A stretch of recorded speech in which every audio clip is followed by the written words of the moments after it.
Welcome to fair media. ఇవాళ మీతో share చేసుకోవాలనుకున్నటువంటి అంశం బీసీల రిజర్వేషన్ బిల్లుకు సంబంధించి దుష్ప్రచారము చేస్తున్నటువంటి బీజేపీ రాష్ట్ర అధ్యక్షుడు ఎన్ రామచంద్రరావు యొక్క ప్రకటనలు ఇటీవల కాలంలో విచ్చలవిడిగా పేపర్లో ఏది పడితే అది మాట్లాడుతున్నారు. ఈ ఏది పడితే అది మాట్లాడడము అంటే వాస్తవాలకు విరుద్ధంగా మరియు కల్పనలు కల్పించుకొని మాట్లాడుతున్నారు. అది కూడా వ్యక్తిగతంగా ఎవరి మీద మాట్లాడినా కూడా ఒకటే, కానీ రిజర్వేషన్స్ పరంగా ఇందులో పడ నిర్ణయాలు తీసుకున్నవి చట్టబద్ధమైనటువంటి అంశాల పట్ల కూడా ఎన్ రామచంద్రరావు మాట్లాడుతున్నారు. ఆయనే ఒక అడ్వకేట్గా, ఒక స్టూడెంట్ నాయకుడుగా ఉండి కనీస విలువలు కూడా పాటించకుండా చెప్తున్నారు. ఒకసారి చూడండి, బీసీల బిల్లు కాదు అది ముస్లింల బిల్లు అంటున్నారు. ఇక్కడ చూడాలి, ఇక్కడ మీరు ఇక్కడ బాక్స్లో కూడా చూడవచ్చు. ముస్లింల బిల్లు ఎట్లా అవుతుంది అనేది ఏకైక ప్రశ్న ఒకటి ఇక్కడ స్ట్రెయిట్గా అడుగుతున్నాము. ముస్లింలకు ఏ రకమైనటువంటి రిజర్వేషన్ వర్తిస్తుంది?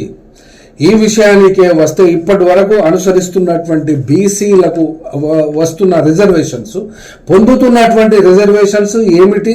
అదనంగా ఇప్పుడు కాంగ్రెస్ ప్రభుత్వము, రేవంత్ రెడ్డి ప్రభుత్వము ఏ రకమైనటువంటి బీసీ ఆర్డినెన్స్ పెట్టింది? ఆర్డినెన్స్ పెడితే జిష్ణుదేవ్ వర్మ గవర్నర్ దగ్గర ఆ బిల్లు అయిపోయింది. ఆయన దగ్గర నుండి రాష్ట్రపతి దగ్గరికి పంపిస్తే ఆ రాష్ట్రపతి దగ్గర కూడా అక్కడ నుండి క్లియరెన్స్ లేదు. అందుకు సంబంధించి కిషన్ రెడ్డి కానీ బండి సంజయ్ కుమార్ వీళ్ళకైతే వాస్తవాలతో పని లేదు, మాట్లాడమే.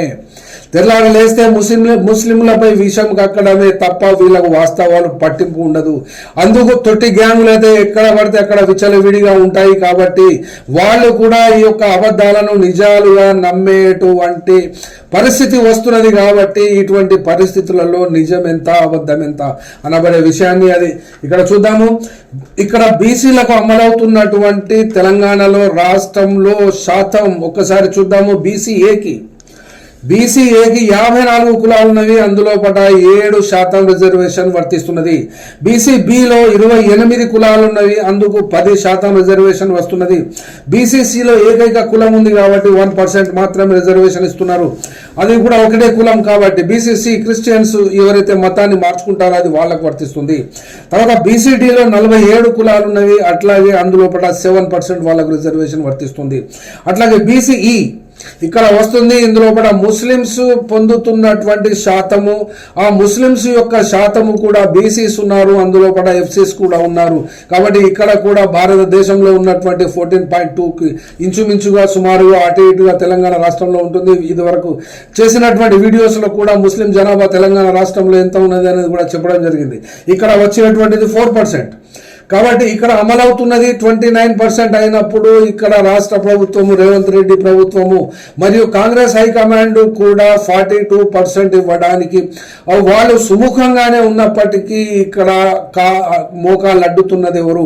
ఈ యొక్క బిల్లును అడ్డుపడుతున్నది ఎవరు అంటే ఒక దశలో గవర్నర్గా పనిచేస్తున్నటువంటి వ్యవస్థ సర్కారియా కమిషన్ రిపోర్టు ద్వారా. కానీ ఇప్పటిదాకా వాళ్ళు బీజేపీ ప్రభుత్వాలు అనుసరిస్తున్నటువంటి వ్యతిరేక విధానాలను, గవర్నర్లను ఒక పావులుగా వాడుకొని వాళ్ళను ఒక పావులుగా కేంద్రం యొక్క ఏజెంట్లుగా వదిలిపెట్టి ఆ రాష్ట్రము యొక్క ఏ బిల్లు వచ్చినా కూడా వాటిని పాస్ చేయకుండా కాలయాపన చేసి రిటర్న్ పంపించడం, ఇవన్నిటి మీద కూడా సుప్రీంకోర్టు వరకు కూడా ఇది పోయింది. కాబట్టి సుప్రీంకోర్టు రాష్ట్రపతికి 3 నెలల గడువు విధిస్తారా, అంత ఆఫీసా, అంత లెవెల్ అనబడేటువంటి ప్రశ్న కూడా ఇక్కడ ఉంది. కాబట్టి సరి అయినటువంటి సమయము అనబడేటువంటి ఒక నిర్దిష్ట నిబంధన ఇక్కడ అప్రోప్రియేట్ టైం లేదా రీజనబుల్ టైం అనబడేటువంటి ఒకే ఒక పదం మీద ఆగిపోయింది. రాజ్యాంగబద్ధమైనటువంటి వ్యవస్థల మీద ఎవరు కూడా తమ ఆధిపత్యాన్ని ఇక్కడ చేయడానికి లేదు అనబడేటువంటి అంశమే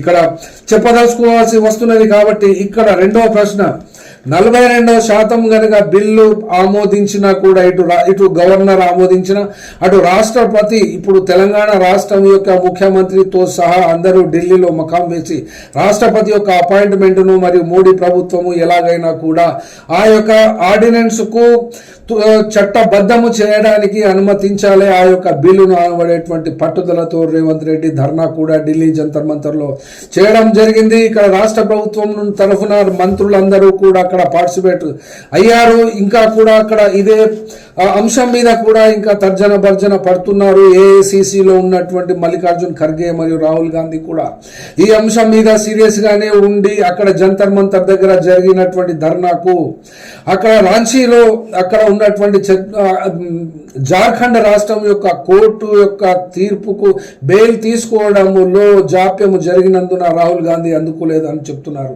ఇటీవల నిన్నటి నుండి గత 4-5 రోజుల నుండి ఎలక్షన్ కమిషన్ బీహార్ యొక్క ఎలక్షన్ కమిషన్ 65 లక్షల ఓట్లను గల్లంతు చేసేసి ఏ దశలో ఏ కాన్స్టిట్యున్సీలో ఎన్ని ఓట్లు అక్కడ తారుమారు చేయడం జరిగింది అనబడేటువంటి అంశం సుమారుగా 25,000 ఓట్లకు తక్కువ కాకుండా ప్రతి కాన్స్టిట్యున్సీలో డిలీషన్ లో యాడ్ చేయడం జరిగిందని, ఒకే ఒక సీటు ఒక అసెంబ్లీ ఒక పార్లమెంటులో ఒక అసెంబ్లీ కాన్స్టిట్యున్సీ మీద చేసినటువంటి ఒక ప్రయత్నం, ఒక సర్వే, డీటెయిల్డ్ సర్వే చేసినటువంటి రాహుల్ గాంధీ యొక్క టీం ఈ ఎలక్షన్ కమిషన్ మీద ఖచ్చితంగా పోరాడుతున్నారు. కాబట్టి ఇప్పుడు ఆ యొక్క పోరాటంలో ఈ దొంగ ఓట్లు,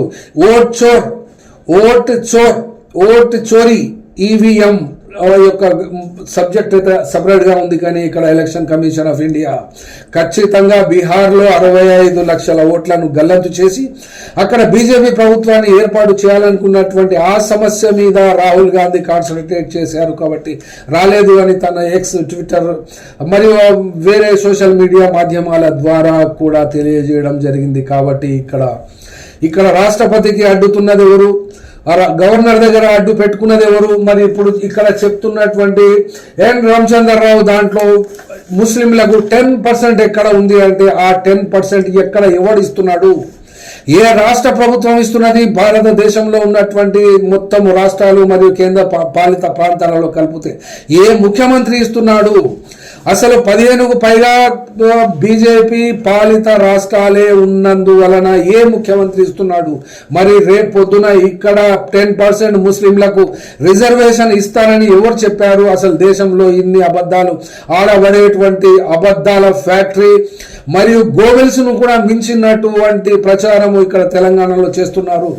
బీజేపీకి సంబంధించిన ఐటీ సెల్ కానీ ఆర్ఎస్ఎస్ వాళ్ళు కానీ చేస్తున్నారు. మేము ఇవాళ వీడియో చేయగలిగింది, చేయాలనుకున్నది కూడా బండి సంజయ్ కుమార్ లాంటి వాళ్ళు చెప్పినా లేకపోతే ఇంకెవరు చెప్పినా కూడా అంత సీరియస్ గా తీసుకునే వాళ్ళమే కాదు. కానీ ఇక్కడ ఒక అధ్యక్షుడు, బీజేపీ రాష్ట్ర అధ్యక్షుడు ఎన్ రామచంద్రరావు, ఆయన అడ్వకేట్ అయి ఉండి కూడా ఈ అబద్ధాలు చెప్తున్నారంటే ఇప్పుడు దీని మీద ఏ చర్య తీసుకోవాలి, ఏ చర్యకు నిలబడతారు, ఏ పద్ధతిలో ఉంటారు అంటే ఇక్కడ 10% రిజర్వేషన్ బండి సంజయ్ కుమార్ లేవనెత్తుతున్నాడు.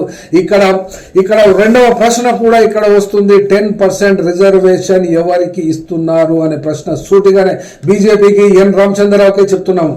చూపెట్టండి ఎక్కడ ఇస్తున్నారో, ఏ ప్రభుత్వం ఇస్తున్నారో చూపెట్టండి అని చెప్తున్నాము ఖచ్చితంగా. కానీ ఇక్కడ 10% ఇస్తున్నటువంటి రిజర్వేషన్లు ఇవి అగ్రవర్ణాల రిజర్వేషన్. అగ్రవర్ణాలకు ఇస్తున్నటువంటి రిజర్వేషన్ 2019లో ఇదే నరేంద్ర మోడీ ప్రభుత్వము ఇస్తున్నటువంటి రిజర్వేషన్ల యొక్క శాతమే ఇక్కడ కల్పడం జరిగింది.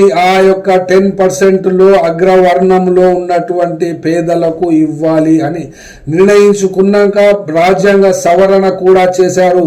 ఆ రాజ్యాంగ సవరణ ద్వారా అది ఇస్తున్నటువంటి రిజర్వేషన్ల యొక్క ప్రాతిపదిక దానికి 8 లక్షల రూపాయల పర్ యానం సంవత్సరానికి ఆదాయము కలిగి ఉండేటువంటి వాళ్లకు మాత్రమే ఇస్తున్నప్పుడు ఇక్కడ ఎకనామికల్లీ వీకర్ సెక్షన్స్ అనబడేటువంటి 10% రిజర్వేషన్ ముస్లింలకు ఎక్కడ ఇస్తున్నారో చూపెట్టాను నేను మళ్ళీ అంటున్నాము. ఒకవేళ ఇస్తున్నట్లయితే బ్రాహ్మణ్ వర్గాలకు అగ్రకులాలలో ఉన్నటువంటి ఈ నిచ్చెన మెట్ల సమాజములో, హిందూ సమాజములో బ్రాహ్మణులు అగ్రస్థానంలో ఉన్నారు కాబట్టి వాళ్ళు కాకుండా, తెలంగాణ రాష్ట్రానికి అయితే రెడ్లు ఉన్నారు కాబట్టి వాళ్లకు ఇవ్వకుండా, అట్లాగే కమ్మ సామాజిక వర్గము తెలంగాణలోనూ ఉంది కాబట్టి వాళ్ళకు కాకుండా వెలమ సమాజానికి చెందినటువంటి వాళ్ళు కూడా ఉన్నారు కాబట్టి, మరి ముఖ్యంగా వైశ్యులు ఉన్నారు కాబట్టి మరి వీళ్ళందరికీ రిజర్వేషన్స్ వర్తిస్తలేవా?